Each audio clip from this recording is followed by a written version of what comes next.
So it's funny how a lot of you guys are still confused because y'all are still under that impression that Chris Cuomo and Don Lemon are friends. No, they're definitely not friends anymore. And of course, Chris Cuomo is taking another dig, another shot at Don Lemon. This time he's saying, oh, he's all about himself. What about Georgia Fort, the other journalist who was arrested as well, too? Well, Chris, have you ever thought about he probably has talked to Georgia? But hey, you wouldn't know because you guys aren't friends. Let's go ahead and get into this video. But first, hit that like button, subscribe to the channel, and hit that notification bell, and make sure you press all so you get all my notifications. Here we go, you guys.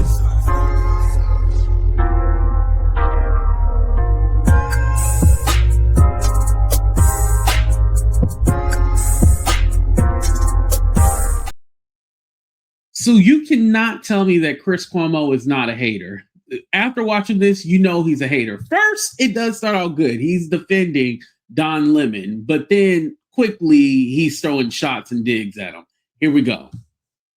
That I'm saying that everything that happened in that church was right. I'm not saying that. I'm not saying that. I'm saying they say they were invited in. The preacher says indicates they were not invited in. I'm saying that arresting those two journalists as being part of the protest is wrong. And I think that the government knows it's wrong, and they think that they have a loophole, which is this law, to catch them as if reporting in there, reporting a part of what's going on, being present is enough. And it's not enough. It's not enough under that statute. You have to show force or intimidation. And I don't think it's even a close call, but many people do. I don't like some of the choices that Don made. I would not have made those same choices. I don't think most journalists would have made those same choices, which is why one reason we've never seen anything like this before.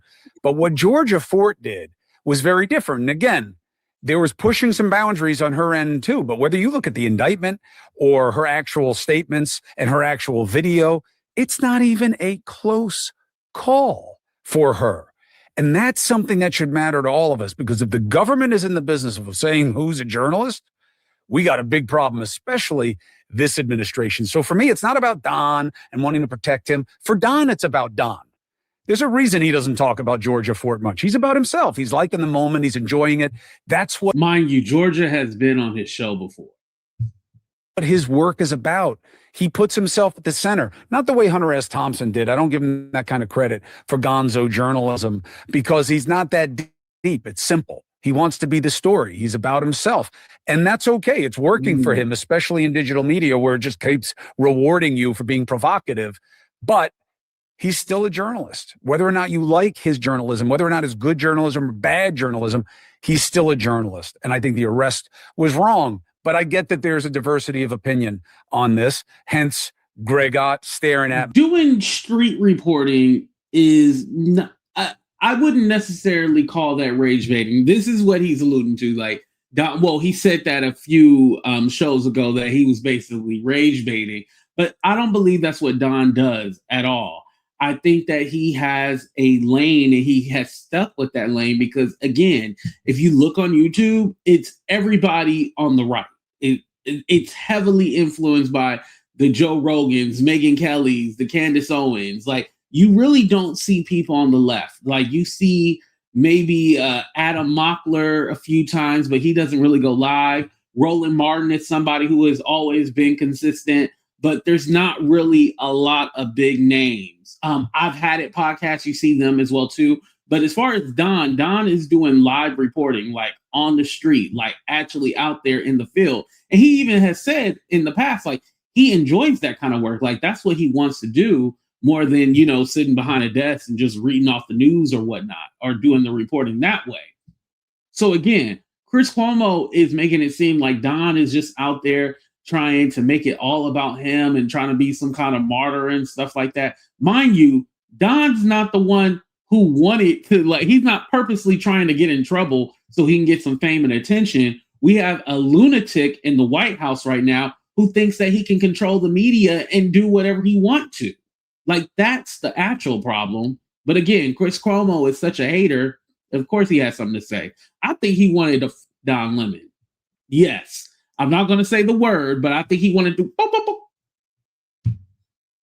me, like, my head's got poop on top of it. I would hope not. Oh my God. I was at the zoo a while ago and a bird shit on me the moment I got there. It was a terrible experience. Yeah, good luck. You think it's good luck? A bird shitting on you is good luck? When is that good luck? I was walking Margot. I was walking my daughter to daycare for the first time. And me and my wife were like very emotional. I was like, this is because you don't want to take care of your own child? No, because because it's so expensive to have somebody else be paid to take care of our child. And a bird shit on me then. Right on my brand new jacket. That's because you're doing the wrong thing. Because I was doing the wrong thing. Well, whatever. She's not there anymore. No, we got what's his name? Nick Shirley. He came by and I busted the whole thing. Did he? No, I'm kidding. Good. Did he knock on the door? Yeah, he's you won't let me in. Hey, you guys a daycare? You guys a daycare? You won't let me in as a strange man with a camera to see the children? It's very ironic considering how upset they get over Epstein stuff. Yeah, this guy's like hanging out with all these kids. Like, hey, can I see the kids? The kids are all right. It's like it's very very strange. Anyway, right. This has nothing to do with Don Lemon. But not yet. So Don Lemon, it's you two are like linked because for how many years were the two of you handing off on CNN? Just a few.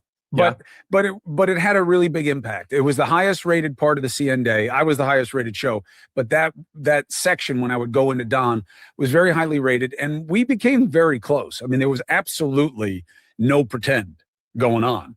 The only slight pretend was that the reason that the handoff happened, and I know he says something else, but it's bullshit. Surprise, is our boss started it because he wanted me to keep Don in the realm of reasonableness on a regular basis, because he had a tendency to do what he's doing now, right? And at CNN, it was different. They had standards, they had practices, they wanted things discussed in a certain way.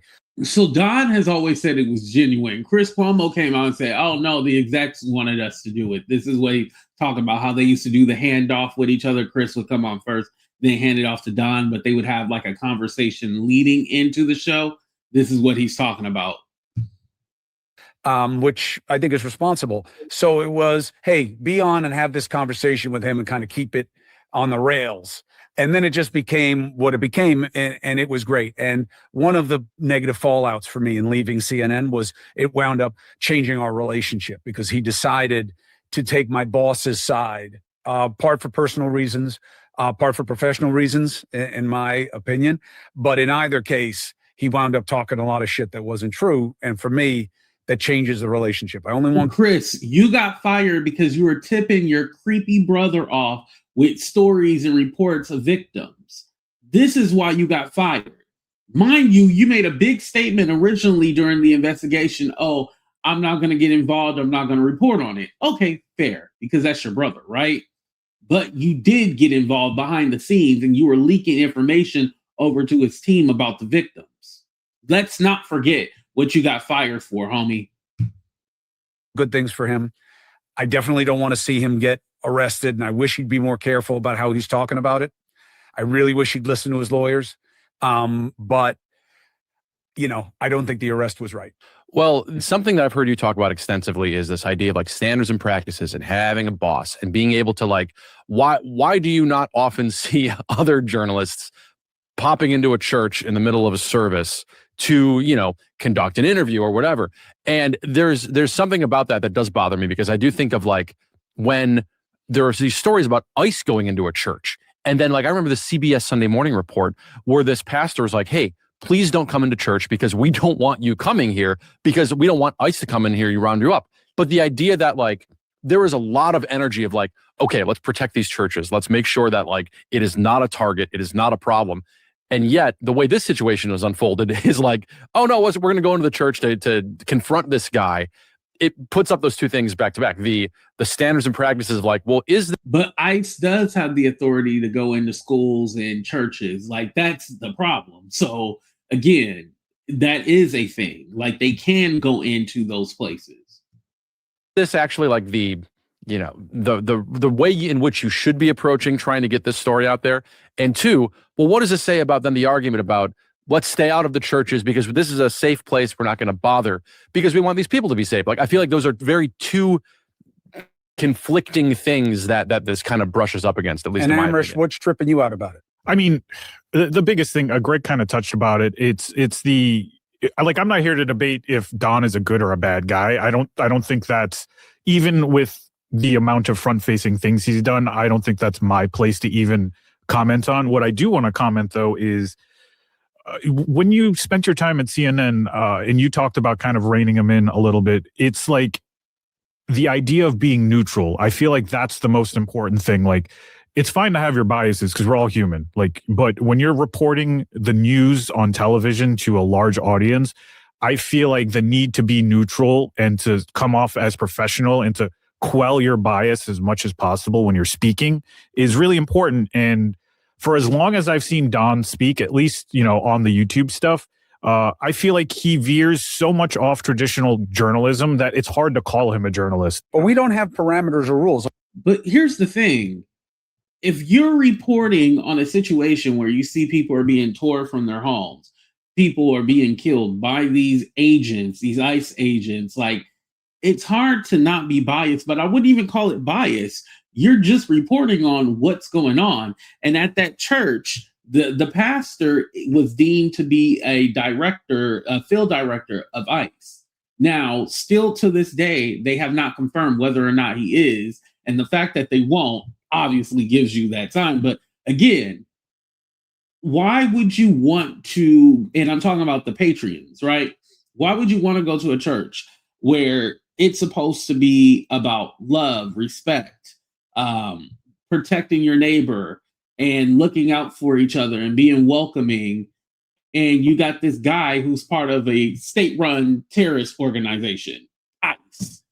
You know, like, I would question about going to that church. But again, those people that go there, they probably don't care. And they probably went back, you know. I highly doubt that they were so distraught that they didn't go back to that church. They're probably, more than likely, they're there. Mm-hmm. Anyway, let's continue. Look, I get it.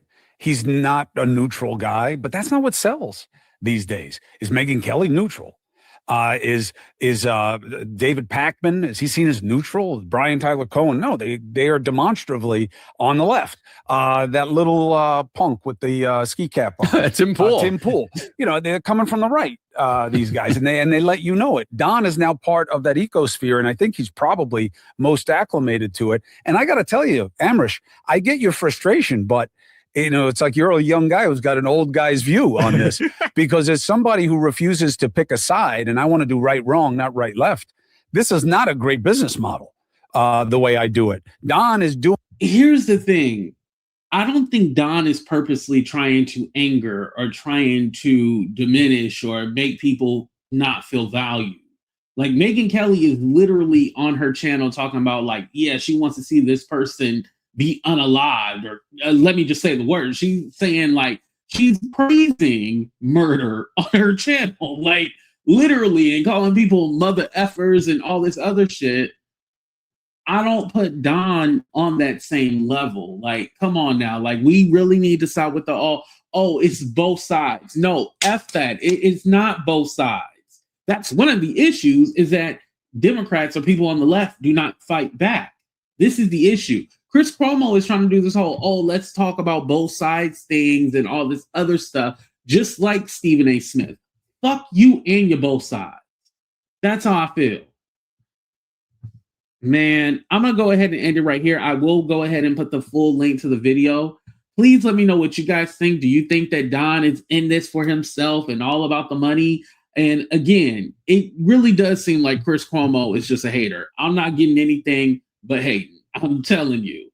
Again, you guys, hit that like button, subscribe to the channel, hit that notification bell, and press all so you get all my notifications. And don't forget about our meetup in Vegas, April 10th through the 12th. Can't wait to see you guys there. Deuces, everybody. We out.